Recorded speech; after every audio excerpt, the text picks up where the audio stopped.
Stock market से हर कोई multibagger return कमाना चाहता है और मल्टीबैगर स्टॉक को पहचानने का कई तरीके हो सकते हैं। उनमें से ही एक तरीका है किसी भी कंपनी का मार्केट कैपिटलाइजेशन देख के ये पहचानना कि क्या वो स्टॉक मल्टीबैगर रिटर्न दे सकता है। और सिर्फ मल्टीबैगर स्टॉक ही नहीं, मार्केट कैपिटलाइजेशन को देखकर आप ये भी अंदाजा लगा सकते हैं कि कितना मनी इन्वेस्ट करके आप उस कंपनी से कितना रिटर्न जनरेट कर सकते हैं। और उस रिटर्न को जनरेट करने के लिए आपको आपके इन्वेस्टेड पैसे के ऊपर कितना रिस्क लेना पड़ेगा। एग्जाम्पल के लिए मानिए 3 कंपनी है, कंपनी ए, कंपनी बी और कंपनी सी। कंपनी ए का मार्केट कैपिटलाइजेशन है 300 करोड़ रुपए, कंपनी बी का मार्केट कैपिटलाइजेशन है 3000 करोड़ रुपए और कंपनी सी का मार्केट कैपिटलाइजेशन है 3 लाख करोड़ रुपए। तो क्या इन तीनों कंपनीज से आपको सेम ही रिटर्न मिलेगा या फिर इन 3 कंपनीज में से कौन मल्टीबैगर रिटर्न दे सकता है, ये आप जान सकते हैं अगर आप मार्केट कैपिटलाइजेशन को समझ पाए तो। अब आपके मन में एक सवाल आएगा कि मार्केट कैपिटलाइजेशन क्या होता है। तो चलिए बड़े ही एक आसान से एग्जांपल से समझते हैं। तो मान लेते हैं एक कंपनी है जिस कंपनी का मार्केट कैप लिखा हुआ है 300 करोड़। तो इसका मतलब है अगर आप उस कंपनी को पूरा खरीदना चाहते हैं तो आपको 300 करोड़ पे करना पड़ेगा।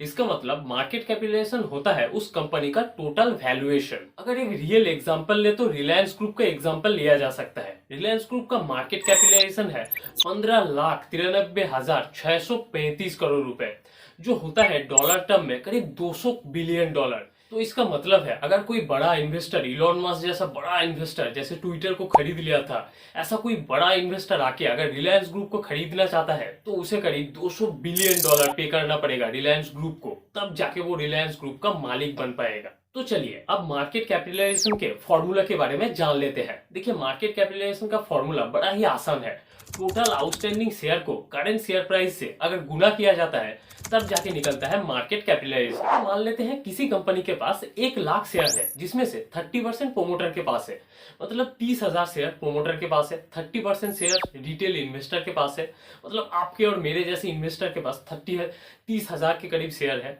बाकी 40,000 शेयर में से 20,000 शेयर म्यूचुअल फंड के पास है और 20,000 शेयर बाहर से आए हुए इन्वेस्टर के पास है।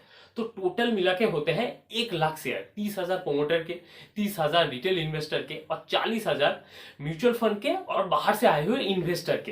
तो इन टोटल 1 लाख शेयर को बोला जाएगा टोटल आउटस्टैंडिंग शेयर। अगर इन टोटल आउटस्टैंडिंग शेयर को उस शेयर के करंट शेयर प्राइस से अगर गुना किया जाता है तो जाके निकलता है मार्केट कैपिटलाइजेशन। तो हम अगर उसी एग्जांपल से समझे तो टोटल आउटस्टैंडिंग शेयर थे हमारे 1 लाख और करंट शेयर प्राइस चल रहा है मान लेते हैं 100 रुपए।